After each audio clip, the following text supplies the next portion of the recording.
Josh Hoover-Kibbe has been the president of the nonprofit PA Nonbelievers for 7 years and is a graduate student of clinical mental health at Shippensburg University. He currently has a master's degree in general psychology and has written and spoken extensively on the topics of belief, philosophies, motivations, and cognitive differences between atheists, secularists, humanists, and theists. Josh. Thank you. So, I'll need to get my shakes out first. I have a little social anxiety, but then I start to get into it. Like he was saying, I've been the president of PA Nonbelievers for a while, but right now I'm trying to move more into clinical counseling and research. And this is kind of close to that idea as well. So I'm trying to work on projects that kind of meld the two together sometimes. So today's topic, how atheists, secularists, humanists live without faith.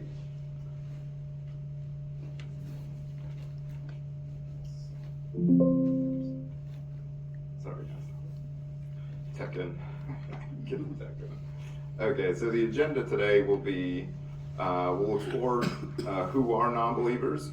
That will be actually pretty broad. And then probably the most important part that we'll cover is the sense of self and the Bronfenbrenner ecological theory. So I come from a psychological perspective, and there's a lot of debate over the years about, you know, what religious and non-religious people can communicate about and what we will agree or not agree on. I feel like we can probably find some common ground in psychology, but also in understanding epistemology, which is how we know things. And then we'll move into more specific stuff about the atheist or humanist secular community by exploring certain things that we do tend to have ideas about or agree on. So materialism, which will be a really good comparison between how people epistemologically look at stuff from the material world versus faith. We're going to probably find that's where we differ the most. And then that might explain a lot of questions that people might have. Then we'll explore the scientific method, a Socratic method, secularism, and humanism. And then we'll finish with Q&A. And I will try to stick to the time. I'm known for over talking, so I'll work on that today.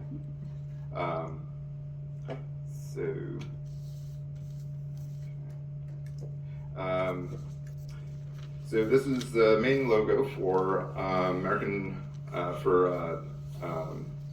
Nonbelievers. We do tabling events and group meetups all over central Pennsylvania. We regularly get together and talk, or we'll have picnics together, solstices, we'll get together, trying to make a community together. But in doing that, the atheist community has a lot of different types of people in it. So there's atheist, agnostic, humanist, skeptic, but there are other people. Does anybody have any terms that you might describe somebody that is in the secular community? Say again? Does anybody have any descriptions, for example, like a free thinker? Is there any other ways somebody might describe themselves in the atheist community? Skeptic? Skeptic, yeah.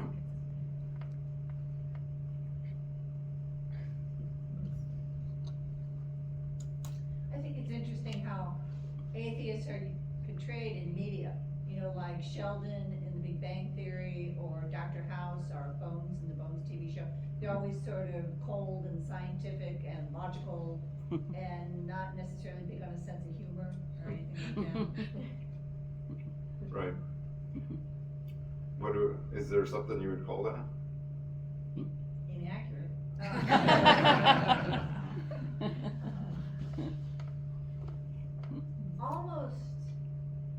Almost autistic is almost like people think people, what they think atheists are like and people who are autistic. Mm-hmm. The group known as the four horsemen of atheism, remember them? Didn't they call themselves sharks? Sharks. Oh, that's. Meaning bright, they were bright, it's the sharks. That's an old term, I haven't heard that in a little while. Yeah, well, let's go back into the Yeah. 90s. Pam, do you know why they dropped that? Because it irritated people. Yeah, exactly. That doesn't surprise me. Sounds a little arrogant, doesn't it? Yeah. In fact, there is actually a lot of conflict in the community now. A lot of those four horsemen, at least two have passed. But the other two, people don't really like them in the atheist community because they are a bit rigid, and so that's an interesting side note which we might explore. How about like negative terms? Does anybody have any negative terms people might call an atheist? Just plain negative. Mm-hmm. You know, a negative thinker, a naysayer.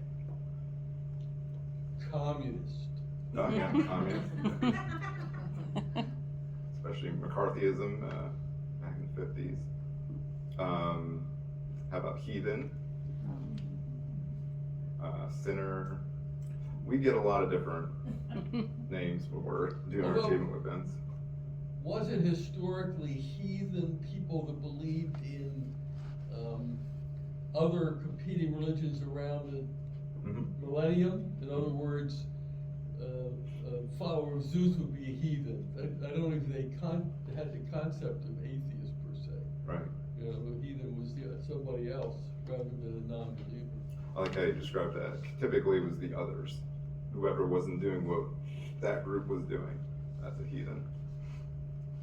But all this being said, we have a really hard time sometimes in our events to get everybody on the same page or to get them in a group.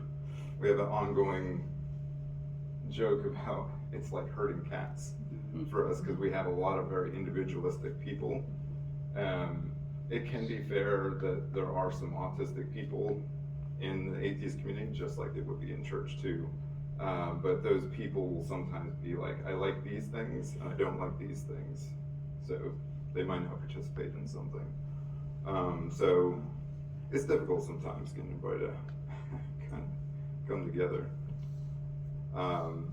So what is atheism?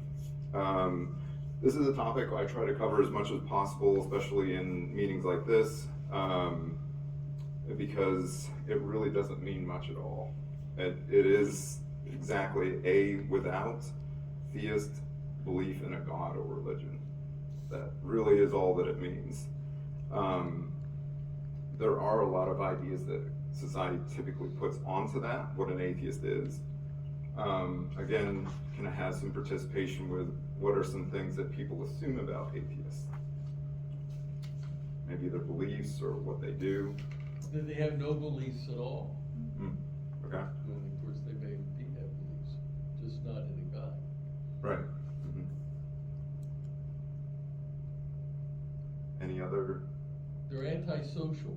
Yeah, that they just want to be different. Oh yeah.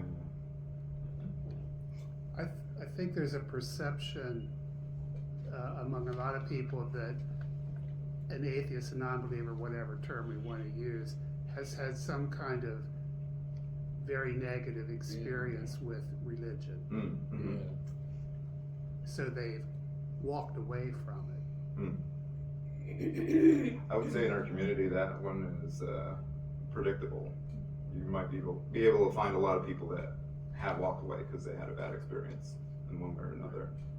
But some people are raised in secular homes and then they never really learn or pick up any religious beliefs. There are not as many of those, I would say, but it's probably because of where we live in America. It's a very religious community in America. I have heard that stuff like that we do sacrifice and that we Human sacrifice? yeah, human sacrifice. I don't think that that's said as much anymore, but I'm sure some people probably would say that just to be mean, probably. But obviously we do not do sacrifice. That's not a thing. So I wanted to cover some polls and statistics. So in doing research to try to find some common things that a lot of atheists or secular people might do or think, I came to find, I think, if we're trying to think of like what we do or what we think in a moral way or ethics way, up in the one corner, the 83% of nuns. None is anybody that is not affiliated with a religion. Doesn't necessarily mean that they're an atheist. They just might not go to church, all the way to atheist, where they don't day to day think about anything religion. So when they gave this poll out, they found that 83% of nuns, the way that they made their decision was whether to do something right or wrong, was whether it was going to cause harm. And I think most of our community identifies that way. I'd say that's probably my primary way of looking at the world. Logic and reason, also pretty high. And probably with any community, if it feels good, then it must be the right thing. You would find that in a religious community or an atheist community. That's more about going by feeling. Desire to stay out of trouble, and a lot of those are just a lot of answers anybody might give that are non-atheist. And interesting, at the bottom, 12% of non said whether they'll do one thing or another because of religious beliefs. So they must have been raised in a religion or a religious household, and they still work off of those, but maybe they don't attend church anymore. And so Pew Research has come to find, these are the most recent statistics, 26% of US adults are religiously unaffiliated. They would be the nuns. That's a pretty large chunk of people. And what's interesting about that is if it's compared to the number of people who are Catholic or who are Protestant, that number is actually higher than the Catholic population in the United States or the Protestant population. Them combined, they're more than that. But thinking about it as like a whole group, it's a very large group considering that. Another interesting statistic there is that 5% of US adults identify as atheist. And then I deliberately found another research poll that is kind of gives us a really good idea of the issue about the stigma of atheism. 17% of people that answered the question, do you believe in God? They said no. That's an atheist. So 17%, and only 5% actually report that they don't believe in a God. That's a really significant difference. Just as an example, I left that I was the president of PA Non-Believers off my resume for years. I've only recently put it on after getting accepted into school. I didn't put it on my resume. I never know. But yeah, there's a lot of negative stigma. So that's a really interesting statistic. And then near and dear to my heart, this really recent study, they found that probably 26% of the population is atheist from their statistics, from their study. And what they did was they broke down actual behaviors, and they weren't doing Pew research as in, do you think you're an atheist? They actually did an assessment of what you do day to day, week to week, month to month. If you don't think about, do, or wonder about God or religion, you're technically an atheist. So in asking questions in a cognitive way, they actually found that there's a really large percentage of people that actually would fit into the atheist category based on cognition as opposed to who they identify themselves as. Which is, I mean, if we think about people we know in your circles, relationships, maybe people even that go to church, they might identify as Christian, but their behaviors don't always show Christian behaviors. Would you provide your operational definition for unaffiliated? when they were asked if do you go to church or are you a member of a church, they said no. But that doesn't necessarily mean That they don't believe. Exactly. correct. Exactly. They just are inactive. Right. With that, comparing the US or North America with, let's say, Europe.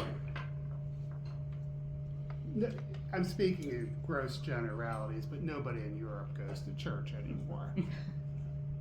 But I would say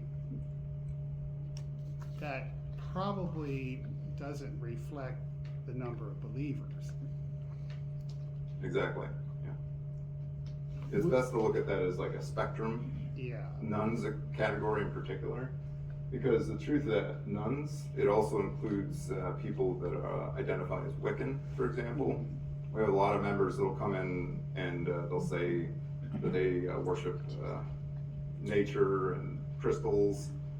In technical sense, that's not really That's sort of a atheist or religion, agnostic. That yeah. is a religion. Yeah. But they would, they're often included in nuns because often they don't go to a church specifically, but they might do stuff on their own, Right. which is a very large growing population in America, especially Wiccan belief. And if we call flat earthers a religion, maybe that one's an increasing one as well. I have a question. Yeah. You've used the term church. Are we specifically comparing atheists with Christian churchgoers as opposed to other religions? That's a good clarification. I probably could be using a different word. Maybe religious believers, does that sound better? Or atheists? Place of worship even is a little bit. Or place of worship? Okay. Yeah, we all use words differently, and especially when I'm counseling, if somebody says, I don't like how you use that or what you said, like, let me know what you want me to say. It's just like with the pronouns, for example, some people care about it, and actually most of my clients, they don't care about pronouns. But if they do, I'll change them up as they need or want. So if not from God's religion or faith, where do atheists, secularists, humanists, nuns get their morals, motivation, purpose, and sense of meaning from? That's a question to the audience. Where do you guys think people get those from? Parents. Like they learn it as they're growing up and parents teach them? The community they live in, Mm-hmm. school and all that. Pick up all learned lessons. From themselves, How so? just what they decide. Okay. you know. So they might learn one thing from somewhere, and they're like, no, I don't really like this, so they adjust it. Yeah. Any other possible ways? Trial and error. Mm-hmm. Right. That skyline, by the way, is we had that. What's it called? Northern Lights. That's just where I live. That one night that we had them a year ago.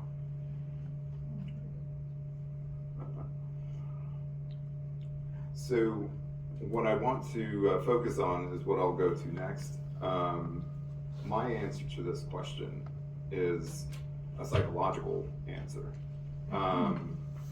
People develop a sense of self over their lifetime, and we have tons of developmental theories to try to explain everything from psychoanalysis, where you learn everything by the age of 5. And I don't know if everybody's heard of Freud. Everything's about sex in his theory. That is now a defunct theory overall. It's changed up. This theory is, I think, a more inclusive theory that explains and gives us a lot of answers to a lot of questions. But it also is very complex. So I recognize that. So Bronfenbrenner's ecological theory It posits that development is inseparable from our environmental context. Basically, what we learn, where we've lived, what we've experienced, that's where we get our sense of both self, but also our sense of community, how we do one thing over another, right, wrong, all that's built into how we process that. So going out through the little concentric circles, the closest in the center is the microsystem. That's people like your family members that you may have grown up with, or family members that you have been with throughout your life. They'll have the most influence on you throughout your life. And then the mesosystem is the situations that your family members interact with, say at work, say your father had a really stressful day, the boss was really mean, he comes home and then he's mean to you. So that, the way of looking at it is that social pressure on your dad now is social pressure on you. So it's the way to look at these concentric circles. It's stress, pressure, and learning over your lifetime. Always changing, always affecting you. And exosystem is kind of the greater, bigger spheres of like culture, ideas that are kind of pervasive in your society, your environment. Maybe that if you go to church, the particular church that you go to, particular school that you go to, and then macro system is the location and kind of the bigger circle of where your society is, and then the chrono system, which is history, time, and the passage of time. So wherever you've lived, whatever's happened to you, say World War II, you lived through World War II, that's a different experience than say when the Twin Towers came down. Your lived experience will be very, very different in that perspective. So that sounds very complex, but at the same time, it actually answers a lot of questions why all of us might develop different ways of thinking, especially in relation to our primary topic of faith. Our faith is pretty much shaped around whatever we've learned throughout our life. If we're in China, for example, we grow up in China and they have a certain kind of religious cultural belief, that'll definitely be different than say if you were born in Utah and you're raised in the church out in that state. Even in Pennsylvania, we're different from Utah, you know, in a lot of ways culturally. So that'll dynamically affect how we might express ourselves or get our sense of self, what we identify as community. Anybody have any questions on this? I know it's pretty, a lot of words. Has anybody ever heard of this? Yeah. Oh, you've heard of it? Good. Well, the concepts. Okay. I mean, this is just basically your lived experience. Exactly.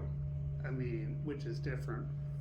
Which, for all of us, there will be similarities and differences. Mm-hmm. Right. And this is dependent where you are in the world, as you said, geographically, and what we've been exposed to, and et cetera, et cetera. So it's just sort of the whole collection of everything that's happened to us over our lifetimes. Mm-hmm. Right. And it can be dynamically different from one Right. person to the next. Right. America especially is a good example. Somebody that was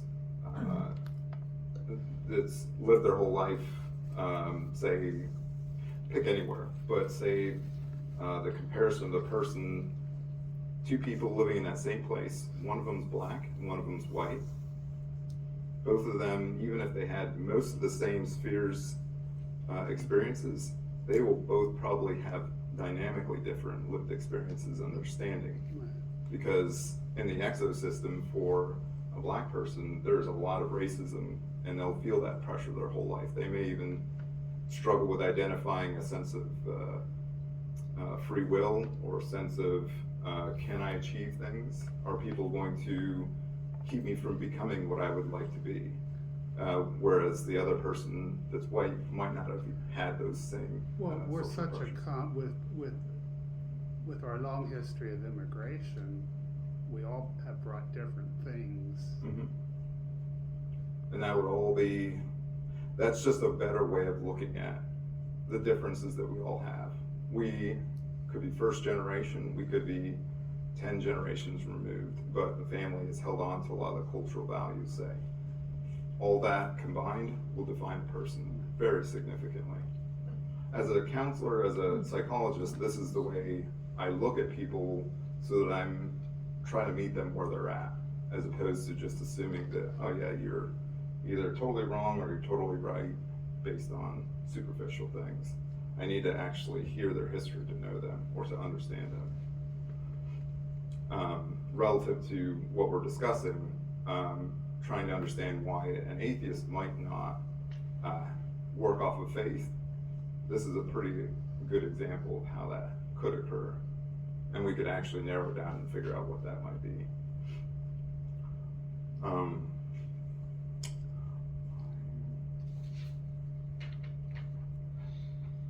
So, materialism. Has anybody ever heard of the term? Sure. Yeah. So I boiled it down, basics, the idea that physical, measurable things are the only reality. When we're talking about the difference between faith and materialism, this is probably going to be our best way of just making a distinction. So materialism is basically a way of epistemologically answering questions or figuring out your world. Like, this is definitely solid, this is wood, I'm not falling to the floor. That's a materialist thinking as they go through life. They're always confirming things. They're thinking that that wall exists, these curtains exist, you guys exist, until you don't exist. Faith is more about when you can't measure or prove something, you have a belief that it exists without measurable evidence of it. So when we take those two examples, materialism is on one side of the spectrum, faith is on the opposite side of that spectrum. And obviously people are somewhere along that spectrum typically. Does that make sense? That's the first time I've heard it used like that. I've always heard it used as being greedy and only liking accumulation of wealth. Right, That's, there's- yeah. Yeah, that's a correct definition. Materialism is a materialist focuses on collecting Mhm. wealth, money. I never heard it used like in a Okay. spiritual sense. Yeah, this is epistemological, which is a way of knowing things. It's more of a philosophical term, but obviously for psychology it's more useful that way. If I get a person in that's only focused on collecting wealth, we'll talk about that and we'll find out probably the issues there. But materialism is more depth. It's not necessarily wrong to think in a materialistic or faith-based way until what you believe might cause harm to yourself or others is how a lot of us view it. So if I have faith that, say that I should, if I were to start a religious war, for example, by, say, crashing an airplane in a building, for example. We all know 9/11, for example. They had faith that's going to work for their cause. They had faith that they were definitely going to heaven, or better heaven. That faith led to a very significant amount of harm. So that's an example where that could be a bad thing from faith. Bad idea from materialism, if we follow it all the way to its extreme, materialists can get very deterministic and they literally will reject anything that is has a little slight possibility that maybe it couldn't exist or something like that, and they might fight somebody about that. For example, and it's kind of a little off topic, but it's similar, materialists at their furthest extreme do not believe in free will, for example. And the reason for it is everything is measurable, therefore I can measure every behavior, every thought that you ever had, all the way back to its origins. Therefore, you don't have free will. It's epistemologically consistent, however, it's not realistic, because that Brockenbrenner chart I showed you guys earlier, no one can do that research yet. We can't track your entire life and all your brain processes. So it's a bit of a ridiculous idea at the extreme, but also it causes harm between people because that person's belief, they'll reject anything just because I can't measure it. And sometimes we do have to take things on faith or belief. That just happens sometimes. I trust that my server will not spit in my water and when she brings it out, for example. Do you see a difference between faith and trust? That's a really good question to clarify. I mean, do you see? I do. Yeah. I think accepting something on faith is accepting it without thinking about it. Mm-hmm. And accepting on trust is based on your knowledge. Mm. You know, your the example of the restaurant situation. I mean, it's sort of, well, you have to sort of trust them that they're not, you just have to. Whereas, it can be a fine line, but I think sometimes people use the word faith and what they really mean is trust. Mm-hmm. Well, trust can be based on some knowledge and experience. Right. Whereas faith, generally, you don't have to have that. It's more emotional. Right. Right. And sometimes even the trust that you have with somebody when they say something. For example, if whatever church that you go to, you have faith that whatever he's saying is a good thing, and that's what God wants, for example. So you're trusting that he's being honest, or that he actually does have a connection to God, or what have you. So there's a trust Or and you faith might trust there the too. person, trust that individual because he's never, to your knowledge, lied to you before. Right. And that's what I'm saying. So a lot of times, it probably could be argued there's a good bit of trust there when it comes to faith. Like you're trusting something will be true at some point. And it can be based mostly on emotions too, I think.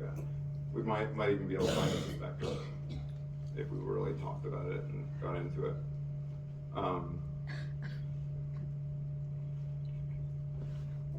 So materialism, like I was saying, is probably the basis of most atheistic or humanistic thinking.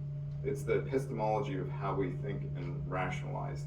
We do struggle to accept things just without evidence, and we tend to focus on trying to collect that evidence. One of the ways that we can do that is through the scientific method. It is pretty basic, but we have to do it this way to prevent us from just going with something that might be an opinion. So we have to observe the idea, then we have to create a hypothesis, make an experiment, hypothesis answered yes, hypothesis answered no, we retest and we keep testing. That builds the knowledge up so that we can eventually say whether we can hold a theory about that. Theory is something that's been trending in a direction. It looks like most things support it, but it is not an absolute fact. And it's a really good clarification. Theories can be changed, and they're supposed to evolve over time. I always mention this because I just have a fixation on it, but whoever came up with the idea conspiracy theorist, they literally did not look at the definition of theory. A conspiracist actually comes up with an opinion, and they have not tested the idea. They come up with a solution, or they say that this is a solution, but there's actually no theoretical testing involved at all.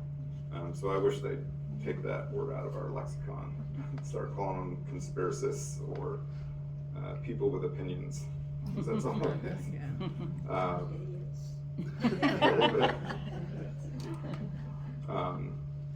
But then, so facts are actually a good bit more rare.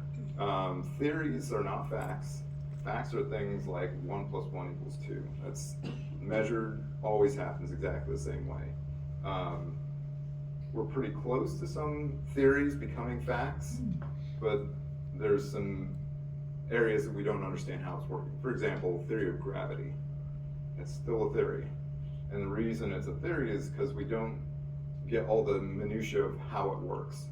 But definitely every time somebody walks off of a cliff, they definitely fall. Most of the time, as far as recorded, or unless somebody starts to learn how to fly or float. But so far that happens every time. Theory of evolution is also a good example. There's a lot of tests, hypotheses, replication, and we've come to this idea that all this stuff seems to stack in this direction.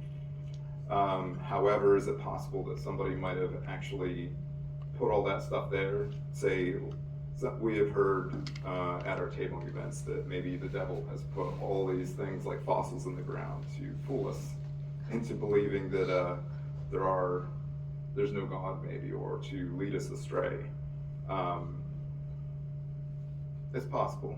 That actually is possible. However, if you do the tests over and over and replicate them over and over again, it starts to become kind of,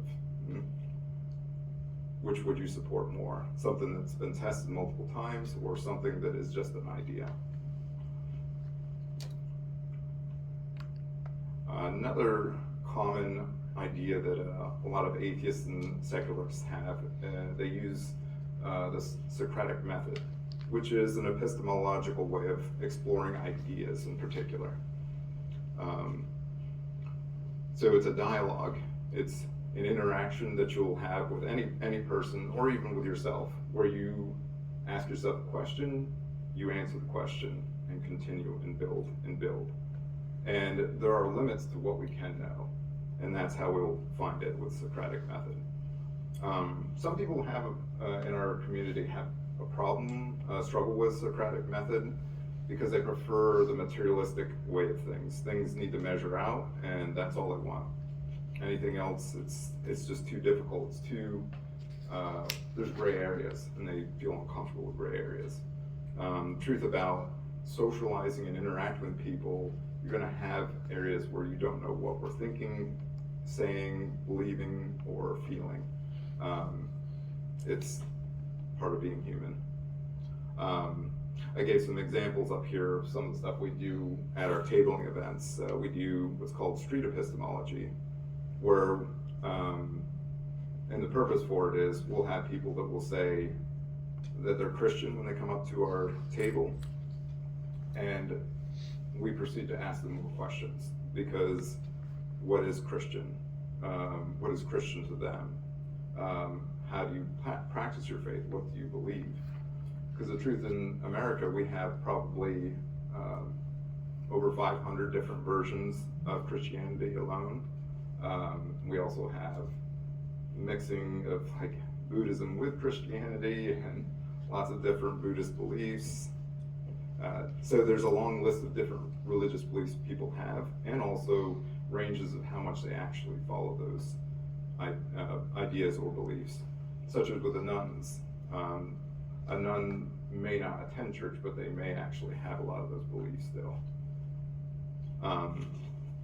And I put also rational emotive behavioral therapy, which is a form of counseling that I use. It's a Socratic method of counseling. And basically a dialogue, and what I'm doing is helping them explore their ideas more closely. The point of when we're doing our tabling events, or when I'm doing my counseling, is to help them understand themselves better. And then also so we understand them better, so we don't misunderstand each other.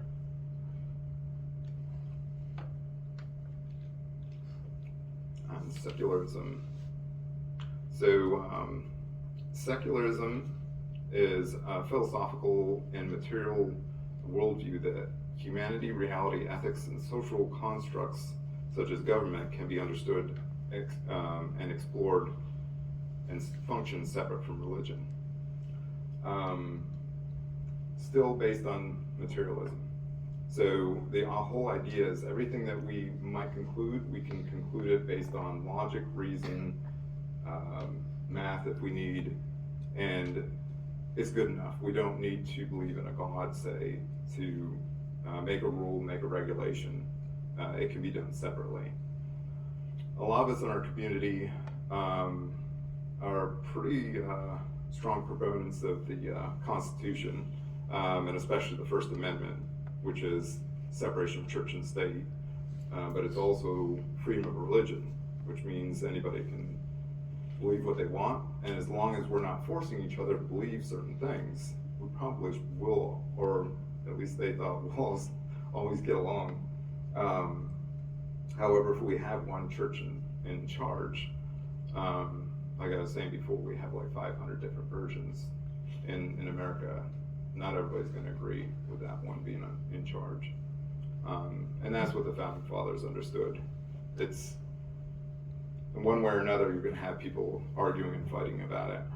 But with freedom of religion and belief, without it being involved in government, hopefully we can possibly worship separately, or in the case of atheists, live or think the way that we do.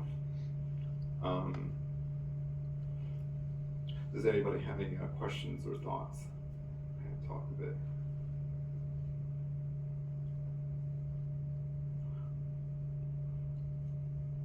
So Thomas Jefferson, some of us will say that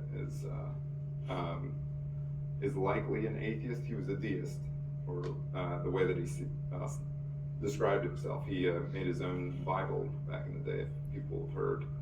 Jeffersonian Bible. He took out all the bad stuff as he saw it and just kept in the good stuff. Some of us argue that if he lived today, he almost definitely would have been an atheist. But he was one of the strongest proponents for the separation of church and state.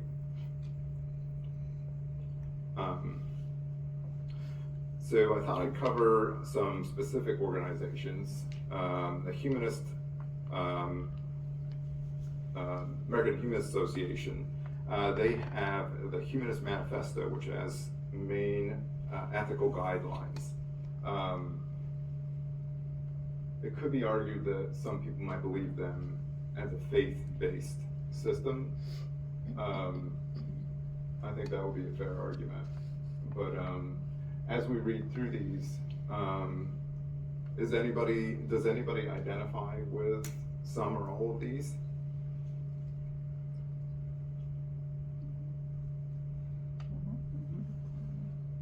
All of them. Yeah. Yeah. I personally do as well. So the whole idea behind the humanist idea is how to get along with each other. Most of that is pretty much the ethos when boiled down, but it's also the idea that we can figure this out without religion or without specific religions. And the truth of it is, some people can be humanist and religious at the same time. Not all of I'm pretty sure most of these would be just fine with most people's belief systems, because they're kind of, this is what you might want to try to do, be a nice person with somebody else.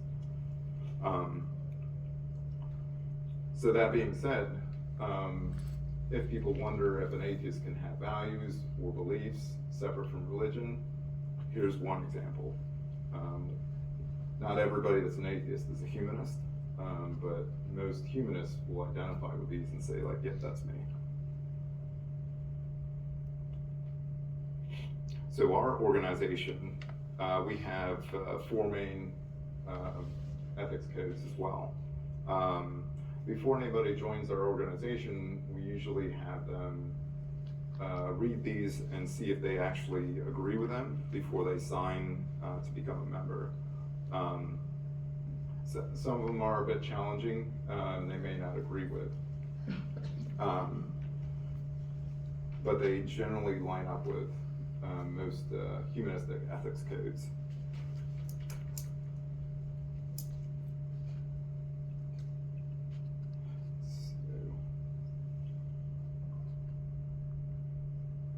So that is the end of my presentation. Oh. What Yeah. would be some of the dangers inherent in a belief system? Okay. Could you get back to that? Sure. So that's a good question.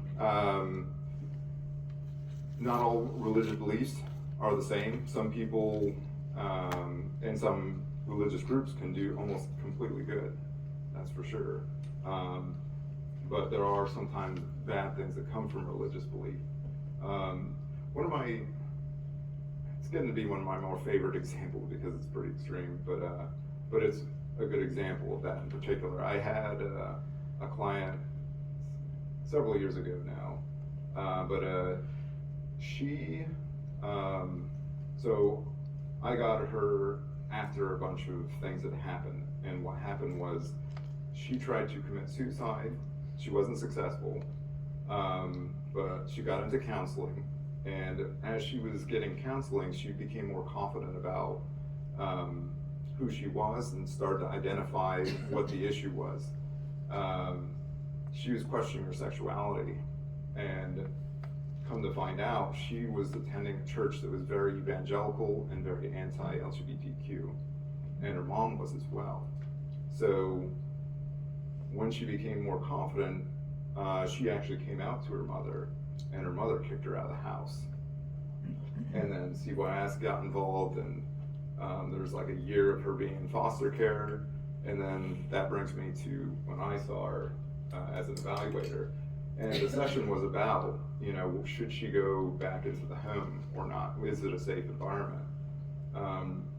Relative to the idea of identifying a sense of self, that religion in particular was probably always going to make her question her existence, and possibly she never would have found out who she really was. Usually what we're referring to in dangers is the rigidity. So a lot of religions have like these ethics codes that must be maintained and you must hold them.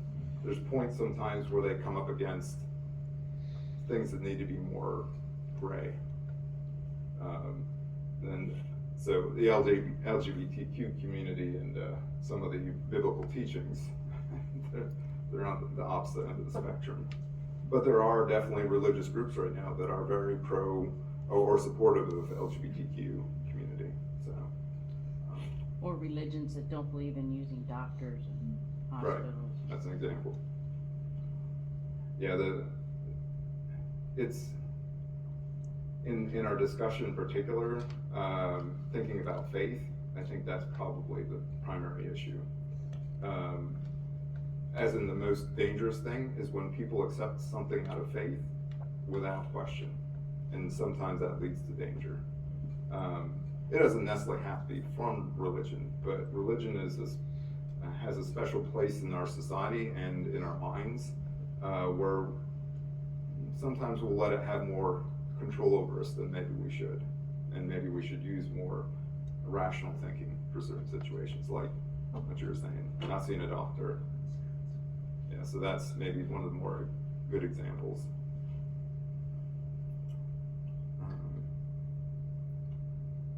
So, questions and discourse. What's the tabling event that you mentioned? We regularly go to social events like Pickle Fest. That's right up there in Dillsburg this weekend. We'll be at that.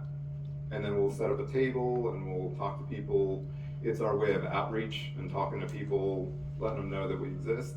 But in general, it has had a really good effect over time with like destigmatizing like who we are as atheists and humanists. So that's been helpful. A question that's always come to my mind, since religious practice, knowledge, whatever, is so much part of the culture and the history. My own personal belief is that I don't have children, so there's nothing here I could test out. But I always felt that a child should have some kind of education or knowledge about religious stuff. And I'll give you an example. Like, there's so many things, even in our common everyday conversation, a phrase we use, whatever, that has some it's rooted somewhere in the Bible. You know, if somebody says, well, about a liar, well, or looking back, or Lot's wife turning to whatever, salt or stone or whatever, if a kid doesn't know what you're talking about, I mean, it's sort of like you're missing something in the culture, I think. My husband and I are atheists, and when we had our daughter, that was a concern for us. Yeah. That in this culture, there'd be literary references. You know, Right, she'd read a book and there'd be some right. reference that she just wouldn't pick up because she Right. would have never heard. Both my husband and I had religious education, so Yeah. we didn't have that problem. So we wound up sending her for grade school to an Episcopalian school in Baltimore that had kids from lots of different religions, Right. so at least she got the basics. She got exposure. Yeah, too. so she had some kind of understanding when people said New Testament and Old Testament, she knew what they were talking about. Right. Yeah, because it's sort of like if you don't have some kind of working knowledge, you're living in a vacuum in terms of what's going on around you. Yeah, in this country, you witness a lot. Yeah. You just didn't know any of it. I feel sorry for people who don't have a sense of the culture. It's easy enough, well, it's so pervasive that I think it's easy enough to pick up once if Yeah. you want to, once Yeah. you're older. And it may be invariable too. Like, wherever you're living, you're not gonna know about lots of cultures Right. or be exposed to them. So it's probably a give and take, you know, whether you are exposed to it or not. I'm sure we could all come up with like good examples, like the most ideal culture we want our kids to be around, and likely they aren't getting that. You know, say like I don't know, for us in that atheist community, say there was a Carl Sagan school of like education where they learned all these different techniques and measurements and outer space, and I would almost put that in the same space as what you're saying is maybe that would be really necessary and very helpful. Critical thinking skills, for example, not very well taught in school, but man, that would really be helpful. But what you're saying is you made an effort to have your children be more aware. Yes. And that's kind of that's the thing Although she would every once in a while, a friend would say something about religion to her, and she would say to me, "Did you believe what she just said?" Or she would say to her friend, "You can't be serious." or what did you mean by, yeah. Yeah, and it was like, well, dear, people have a right to their own beliefs, and But it's that's up to almost you. like, It's like it wasn't up to you to tell everybody that Santa Claus wasn't real, but you did. Yeah. but that could also be generational, because sometimes I can refer to a TV program that I watched as a teenager, and my kids do not get what I'm Right, saying. right. So it's like, to us it was funny, to them it's like, what in the world are you talking about? Right.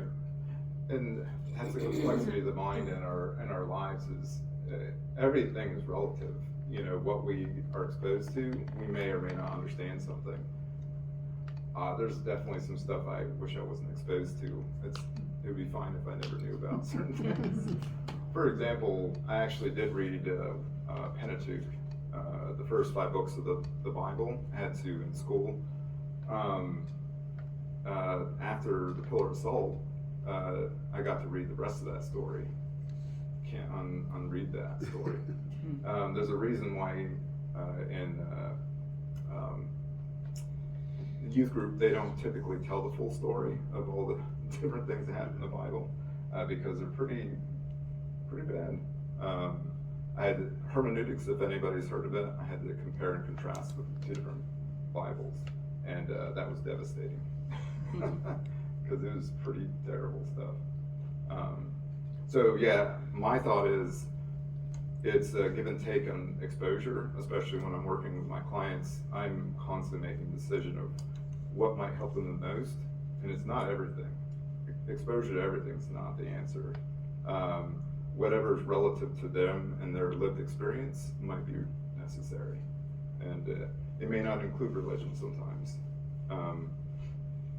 And especially in our society, since there's so many different religions, to know any one religion well is difficult to understand. 500. What's the saying, France is the land of 1,000 sauces, and America is the land of one religion, or something, you know, because there's some saying about that. I forget it.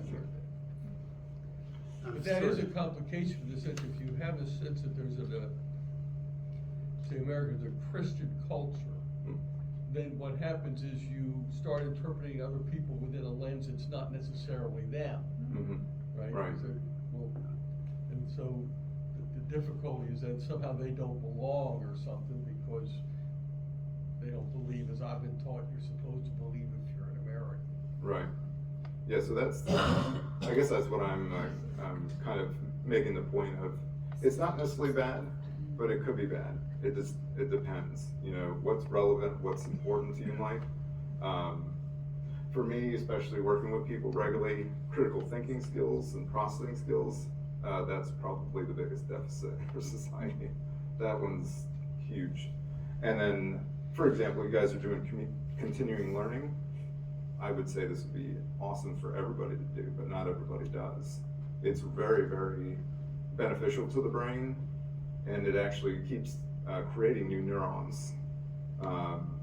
We used to believe that our brains didn't, but 20 years ago we found that the hippocampus, the center of the brain, still generates neurons. However, you need to make the brain think it's necessary to make new neurons. And by doing new things, by learning, that makes your brain think, oh yeah, I guess we gotta keep creating new neurons. Yeah, so some things are, I don't know, there's so many different things we can learn in life. You know, some things are probably gonna be more beneficial than others. So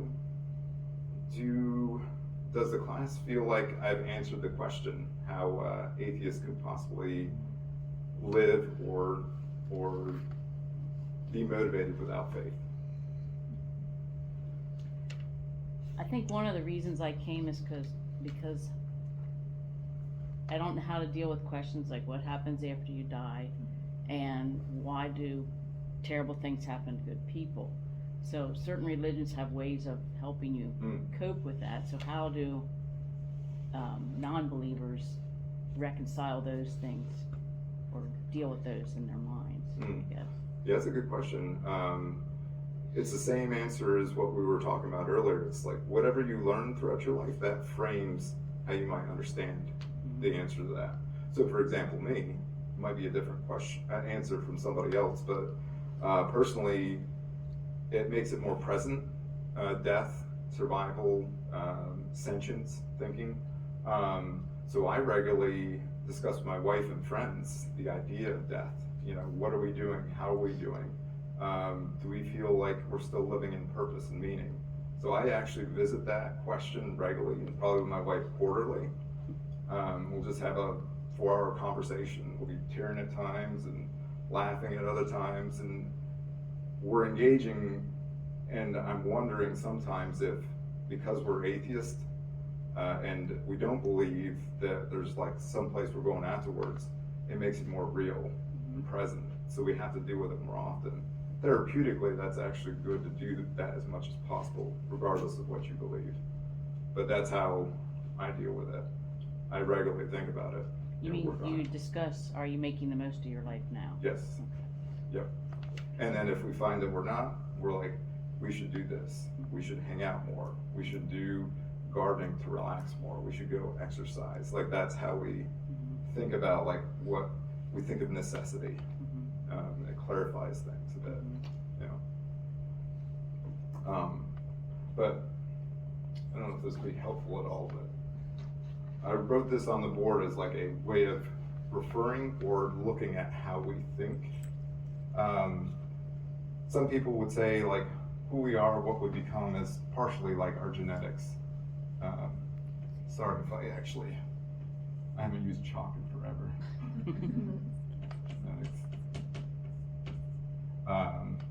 Biological.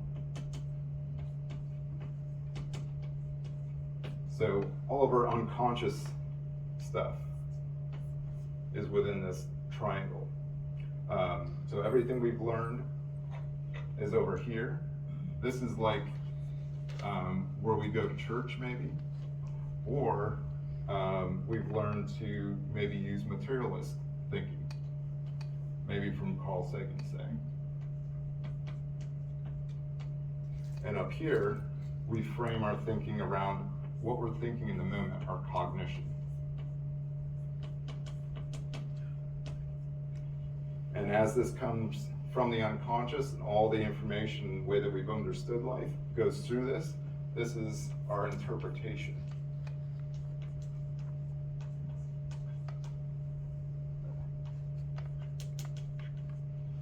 Our perception.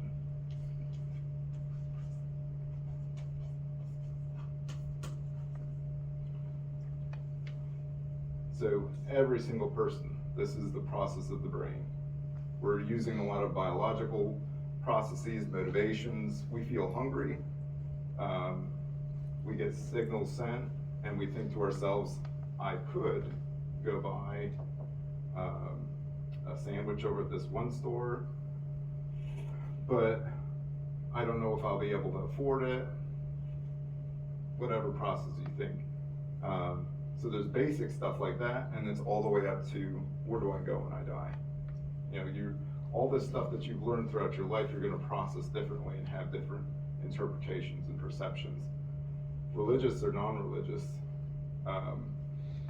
how we've collected our information, how we've thought about stuff is going to have a very significant effect on what we think of or what possible solutions we might come up with. Hopefully that's a little psychological. I'm obsessed with psychology. If that's not obvious. Does anybody else have any other questions? Yeah.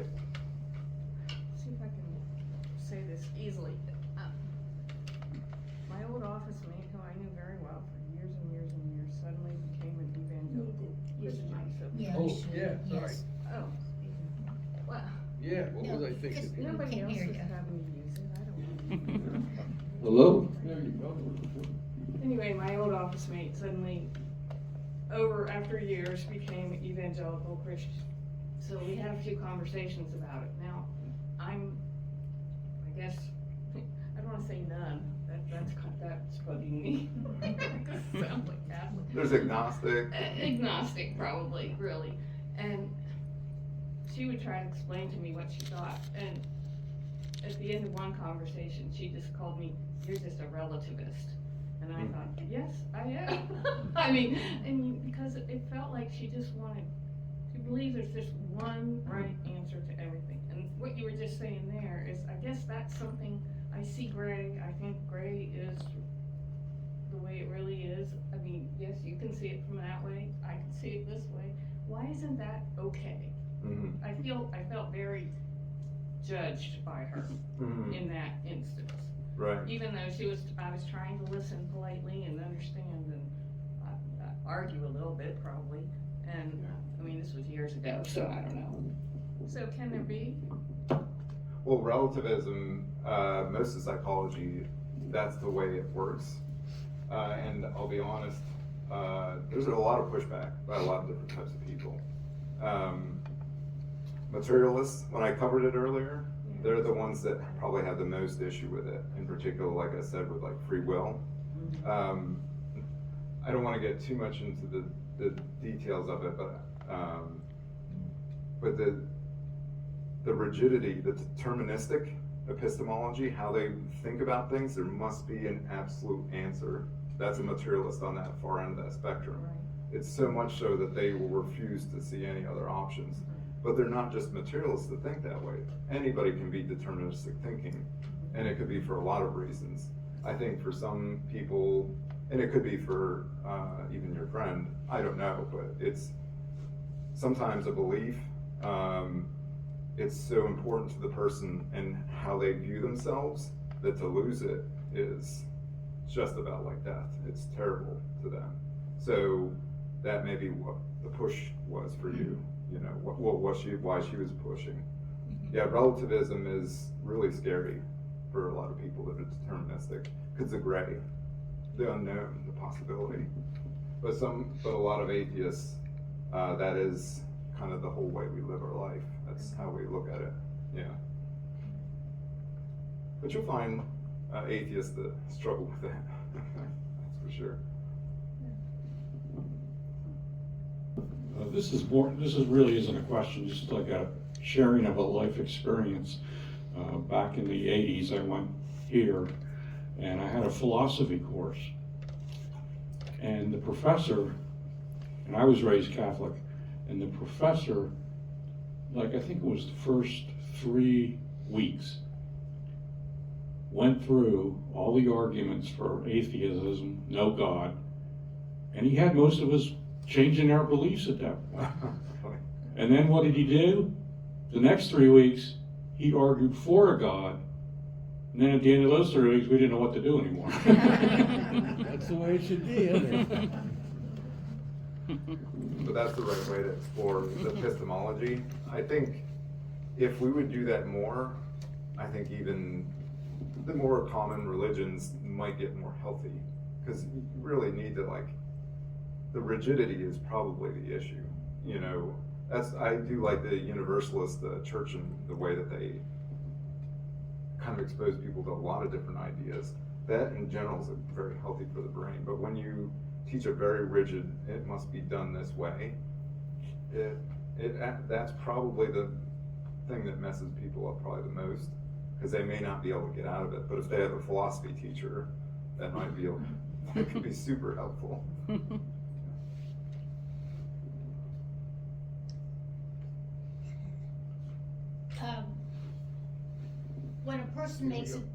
When a person makes a decision to become an atheist, if their family or Christian background, how does the family usually take that? I mean, I bet people get really mad even at their kids to make the decision to be an atheist, because a lot's unknown about the atheist. I mean, the general public. And I know I personally love my religion. I can't imagine my life not going outside and feeling the rain and thinking that's from God, and seeing the different flowers and thinking that's from God. And I've been spiritual my whole life. I mean, really, as a child, I knew God, so I just can't imagine how it would be. And I have 2 sons who don't follow any religion. They certainly were raised Catholic. I'm very Catholic. And they grew up seeing crucifixes in the house and going to church with me. My husband never went to church, nobody in his family. But I can't say that they're atheists. It really made me think of what they would be, but nobody in that family ever went to church. But I know it would be very hard for me to hear that they became atheists, because God's so real to me. Mm-hmm. That's a very good example of why I kind of put this up here, because that's really, I think that helps maybe for us to understand. So how you've learned and seen from a child, like how to shape your perspective about what might be God's plan or what's happening, even from a bit of rain falling on your face or something like that. You probably feel emotions, like a release of endorphins and So interestingly, how I would describe mine would be framed and phrased differently. This morning I actually was out in the rain and it felt really great, because I'm trying to reduce my stress before I do like a social, I have a social anxiety, but anyway, it was feeling very nice, and I was kind of daydreaming and thinking about like the birds and how the wind was blowing, and I wonder how close our feeling was. And it's just the difference in how we shaped it, and we still got a special moment out of it. So that's probably a better way to see all of this. And that's not saying that God doesn't exist. God definitely could potentially exist. You're having your experience with him. I'm having my experience with relaxing and hearing the birds chirp and seeing the leaves on the trees. So so that's the right way to see it. But on your other part of your question, there is, it all depends on the family, and the relationships, whether people are accepting or not. Anecdotally, or my example is, pretty much half of my family cut me off, you know, and I probably cut them off as well. Because we were both we're in a pitched battle, the way we looked at things. And it wasn't actually so much about belief as much as it was about relationship, which I accept that. I think that's a much better way of looking at it. Because I didn't reject them because they believed in God. They weren't willing to see me for me. And I was, you know, a cousin, you know, a nephew and grandson. And at what age? I was wondering that. And Oh, it changed for everybody, but me. Well, I just mean like generally, what age do kids or people make that? Do you ever see a senior citizen making that? Yep. Do Yeah. you really? We had somebody who's joined the group. He's 75. Oh, and we that one guy. He was 80. He was a former pastor for most of his life. Yeah. Oh my gosh. Yeah. But for me, about 10 years old, and it all depends. This may be the best way to look at it. It's just how the combination of, you know, experiences in life combine together, and you're like, yeah, actually, I guess I don't believe in a God. You know, and it's usually a progression. It's not like one day you're like, yeah, definitely no God. It's usually, well, I'm not sure he's supportive. Maybe he's out there. Man, I'm not getting much support. Maybe not a God. And eventually it's like, I forgot I wasn't even thinking about the God I grew up with anymore. That's how I live my life. I'm pretty much day to day, month to month, not really thinking about religion or God.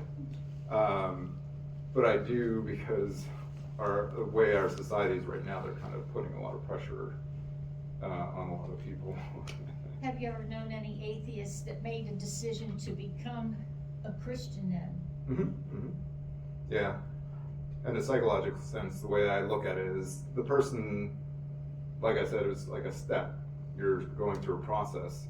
They may have rejected the idea of a God, but they still had a lot of other beliefs and about spirituality that they collected throughout their life. It's not just thinking a God exists. There's also community at church, the music, the idea like the rain's falling on you, feel this special moment, like a connection. All of that is in your mind, you know. That all has to slowly dwindle away or rewire itself. So somebody might have rejected, but they still felt those other connections, and then they're like, I missed that, I want to go back to that, and then rekindle whatever was going on, I guess. Yeah.